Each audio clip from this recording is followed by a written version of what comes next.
Hello, this is episode number 20th, and today is Wednesday. And today is very special because I can't believe that I already approached the 20th episode, and I want to do something different today. I know we normally have a topic and we talk strictly about that topic for the entire video, but this time around, I want to share with you this little container that has questions. So I'm going to read out the question out loud, and then I'll be able to answer it, okay? I want to thank everyone that gave me questions. Um, my colleagues at work, my sisters, and some people in social media provided me with these questions to ask, okay? So let's go ahead and start. The first question is: do you have a work bestie? Yes, I do. My work bestie, her name is Nancy. We've been working together for about maybe 5 years, and for a few years we shared an office together. So this was the one person that I would see on a daily. We would eat breakfast together, we would eat lunch together, and what soon happened was that we became super close, and we would even hang out outside of work at times, and during the weekends at times. So she's definitely my work bestie. She's been there for me in many occasions, and she helps me so much at work as well. And I love her to pieces. She's very special to me, and I love her, and I want to have her in my life forever. Question number two: what is your favorite smell? My favorite smell has to be eucalyptus. I love that smell. It can be either in oil, it can be in lotion. I love that as well, especially like during the summer. I love that smell. So that was question number two. Let's go to question number three. Let's see here. Where would you retire and why? When I think of retirement, I don't see myself in a big city. I do see myself in a small town. If I were to be here in the States, I think I would pick maybe somewhere along the border between Mexico and the US. And I think I would stick to a small town. I don't think I would go to a busy city. But then I think about how hot it might get during the summer. So I was like, maybe not. And then I think about maybe moving to a small town in Mexico where I'll be able to, walk out, go to the little downtown square and walk around and not feel overwhelmed with the big city. So that's something that I consider. But if I do have the money, I would definitely live near the ocean in a small town, whether it be here like in Florida or whether it be somewhere in Mexico, but with a nice little beach, maybe in the Mayan Riviera. I would love that. Let's go to question number three. Let's see. Oh no, this is number four. Sorry about that. What changes will you make? I'm sorry. What changes will you be making in your 40s, and what will you leave behind in the 30s from your 30s? Let's see. I think that the number one change that I'm going to make in my 40s is focusing on me, putting me first, making sure that whatever I do not only nurtures me, but makes me feel good and makes me grow. Uh, and what I'm leaving behind is this this responsibility to solve everyone's problems.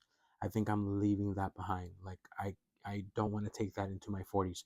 I really want to focus on me, what's going to be best for me, what's going to be good for me, what's going to make me grow, and I look forward to that. And the thought of me being in that space brings me a lot of hope and a lot of excitement. I'm so excited to be in that space. So that was so. Then the next question is: have you ever been to therapy? Yes, I've been to therapy. I actually started therapy last year, and it was it's been life changing for me. It was definitely a before and after. It allowed me to learn more about me and discover that everything that I need is already within me. I feel like I didn't have direction. I feel like I was living life and I was making the best of it, but at the same time I just didn't have direction. I didn't know what direction to take. And after taking therapy and kind of like um, putting everything out, exposing everything, it allowed me to understand the reason why I was continuing to repeat the patterns, but it also gave me this perspective of um, I'm the one that builds my future. So it's something that I'd recommend, and I wish everyone would take the time to take therapy.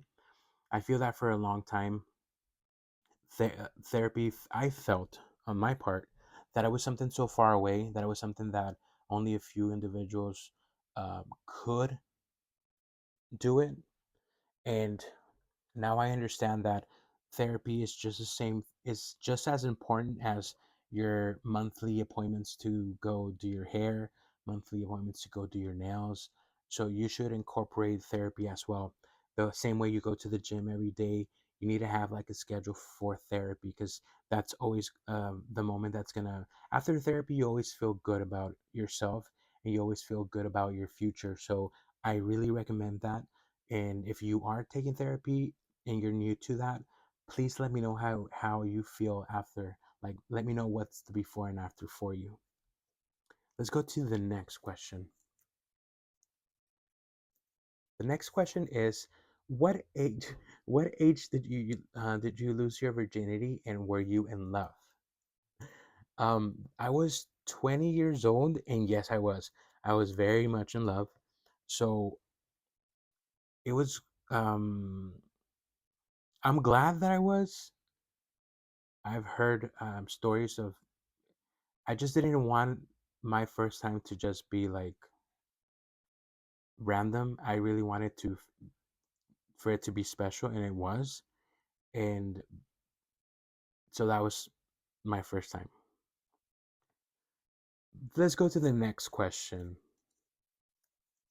Next question: are you an organ donor, and how did you come to that decision? Yes, I am. So for you guys, for many of you that you might not know, my dad is a kidney transplant survivor, and that happened back in the I want to say 2014, 13, and we really weren't expecting that. And when it happened, he was doing dialysis for several years, and they I remember that I made an appointment and I went to go get my blood drawn to see if I was compatible, and I wasn't. So when they told me that I wasn't compatible, I decided to still offer my kidney and see if we can make an exchange with someone else. And he said no, he didn't want that. So we waited a little bit more, and I believe not even a year later, the kidney donor came along, and we were able to he was able to go through that surgery. But that just brought up the importance of being a donor. And so after that, I've always made sure that that's in my records, that in the event that I am in an accident and they can't save me, that my organs would be donated, because it that changed our life. Like, now we were able to enjoy my dad still, and that organ can help another family. So most definitely, that's something that I would definitely do. Let's go to the next question. Have you ever been in love? Yes, I've been in love with someone else. I think I've only felt that love once, and simply because I know what it feels like.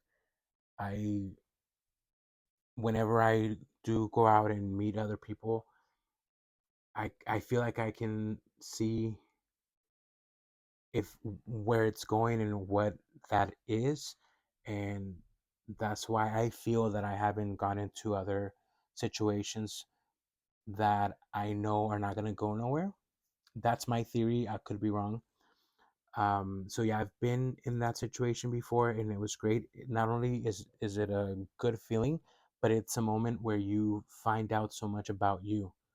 Um, at the same time, when you don't know how to measure that, it can backfire, because whenever you do fall in love without any without being kind of like aware of it, you can easily lose yourself, and you begin to live for them and totally forget about you, and that's never a good thing.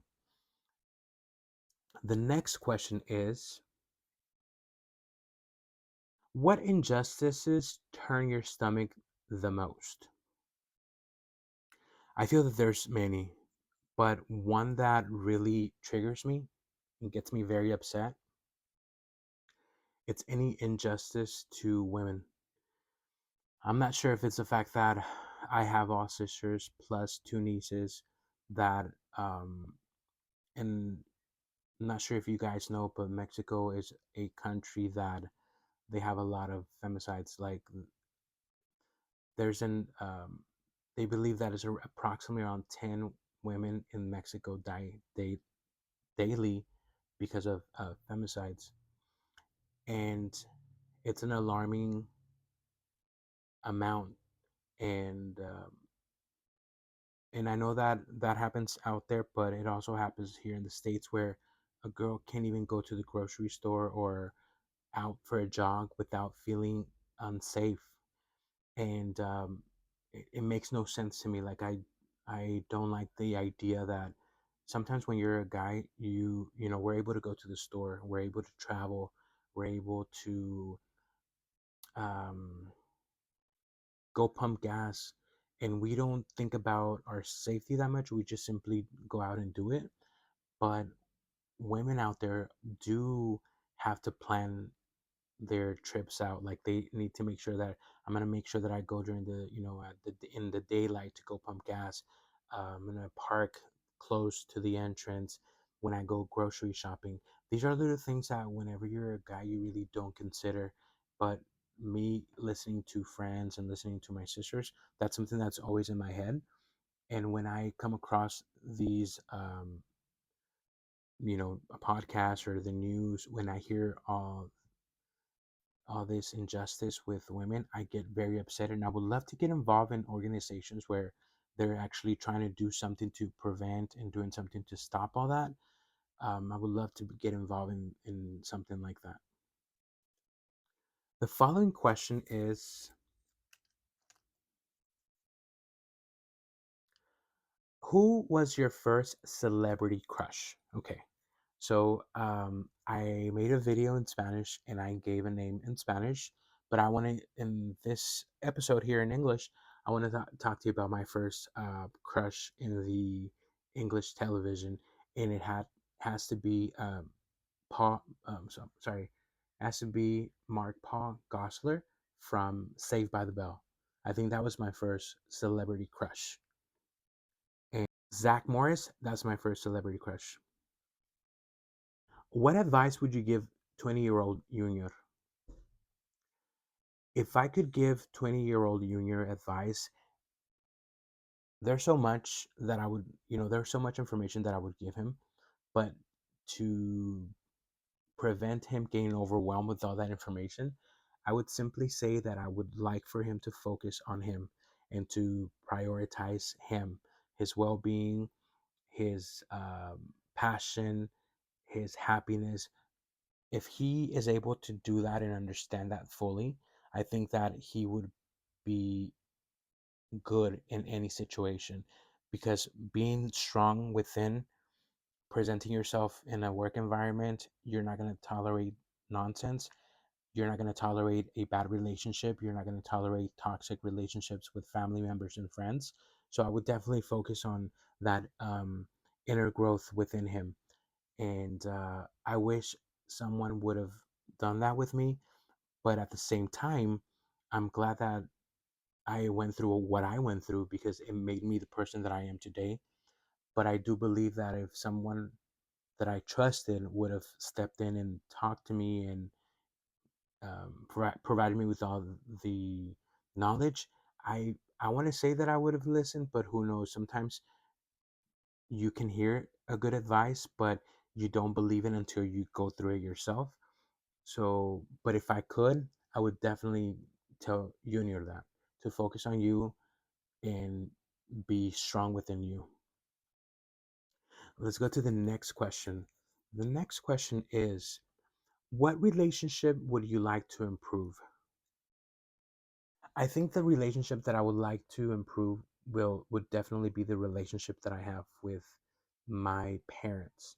I feel that when if I were to be able to improve that relationship, it's going to benefit not only myself, but it's going to benefit them.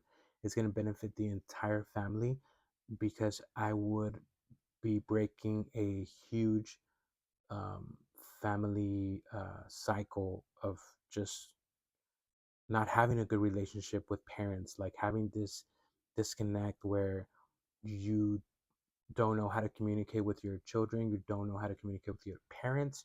So I would definitely like to improve that and kind of like show that it's possible to uh, make things better between your parents and yourself. But I also understand that it can be very difficult because we all don't think the same. So it doesn't matter how much I want to fix it.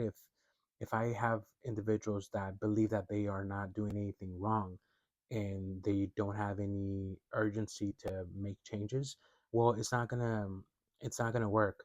So I do have hope. I feel like that's the last thing that goes, but I also understand that it might not ever happen, and I have to be okay with that. The next question is, what's your love language? I think the two that pop up the most for me, and regarding love language, has to be touch. Like I love to get hugged. I like to get kissed. I like to cuddle. That kind of like shows me that you love me.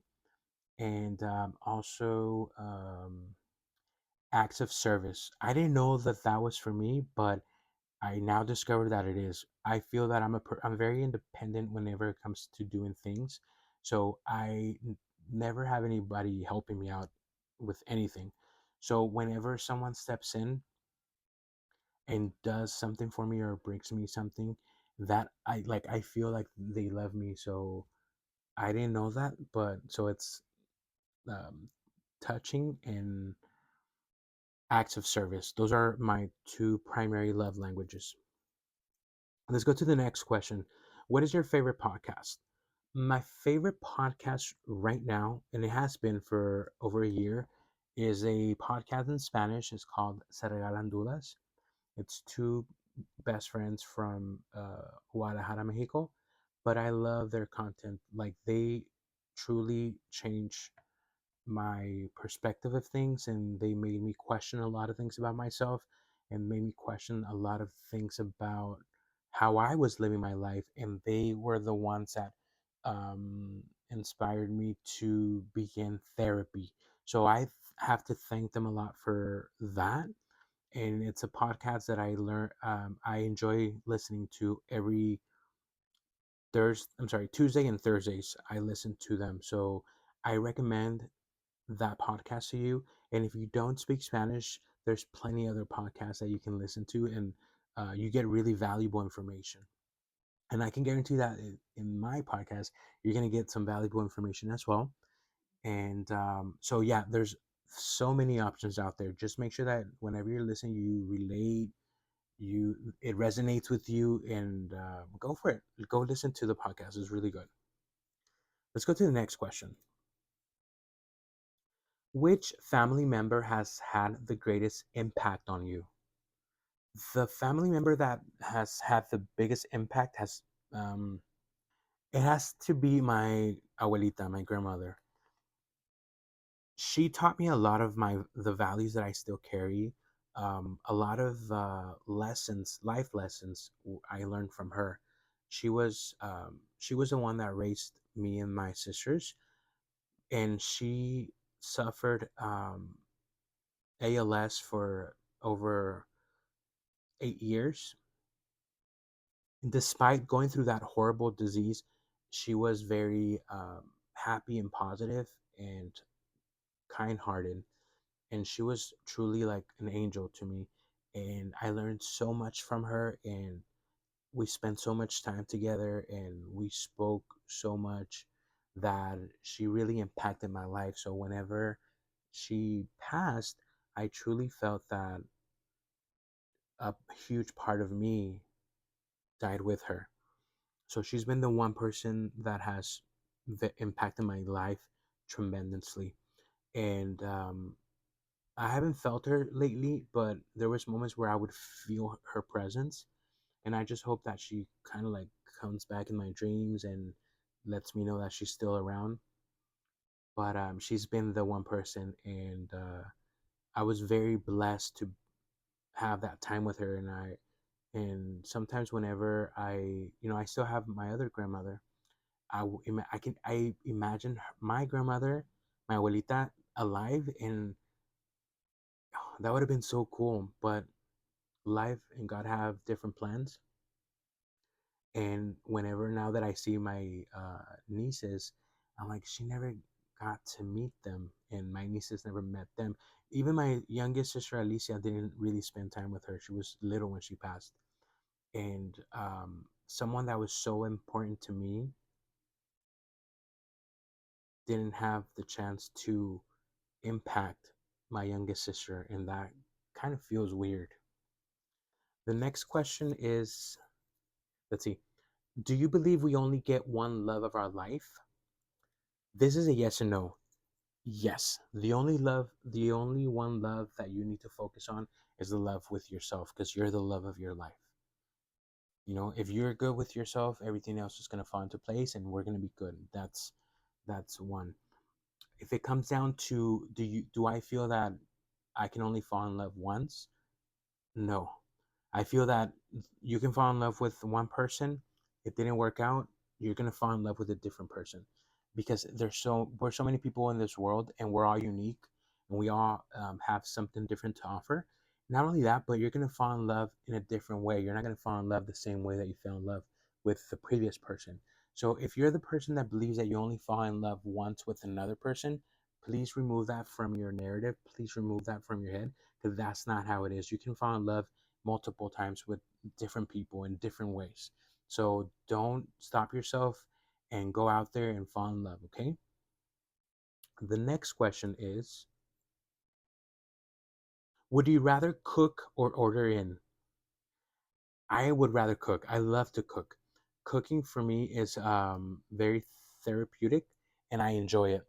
Whenever I have to cook something like elaborated, what I do is I take my time, I enjoy the process, and I play music. The most recent that I music that I play is Natalia Lafourcade, and she has an album called Musas. And that album, I feel like every single time that I cook with that album, my food tastes even better. So I recommend that. I love to cook. I really don't care to go buy food. I'm not, and I really don't enjoy that. I would much rather cook. Last week, I decided to cook carne en su jugo, which is a dish from Central Mexico, and it came out really good, and everybody loved it. Okay, the next question is, what did you feel when your parents kicked you out of the house for being gay? I'm going to talk more about my coming out story in a different video, but to answer that question, how did I feel when they kicked me out? I felt very scared.